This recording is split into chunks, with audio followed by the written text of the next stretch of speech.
আলু কি শুধু কি তরকারি? না ভাই। আসসালামু আলাইকুম রহমতুল্লাহি বারাকাত। ভালো কিছু করুন পেজ থেকে আমি মোহাম্মদ ফারুক শামসুদ্দিন এমবো থেকে আপনাদের সামনে একটি আলুর ভিডিও নিয়ে উপস্থিত হয়েছি। আজ জানার চেষ্টা করব আলুর তিনটি ভাষা। বাংলায় আমরা উপরে স্ক্রিনের দিকে লক্ষ্য করুন আলু বলে থাকি, এটার নাম হচ্ছে আলু।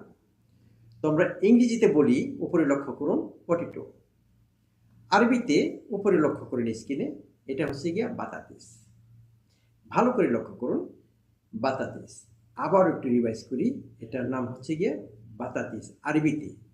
আবার বলি, এটা আরবিতে বলে থাকি বাতাতিস। তো আমরা আজকে শিখলাম আলুর তিনটি ভাষা এবং আলুর বহুমুখী গুণ। আমাদের গরিবের ভাষায় বলে থাকি যে বেশি বেশি করে আলু খাও, ভাতের উপরে চাপ কমাও। আলুর অনেক পুষ্টিগুণ আছে। আলুর পুষ্টিগুণ প্রচুর সরবরাহ করে, কমপ্লেক্স শর্করা ও ফাইবার সমৃদ্ধ। এটি আলুতে ভিটামিন, খনিজ, প্রচুর ভিটামিন সি সমৃদ্ধ। পটাশিয়াম পেশি শক্তি ও স্নায়ু ভালো রাখে। স্বাস্থ্যের জন্য কোলেস্টেরল নেই।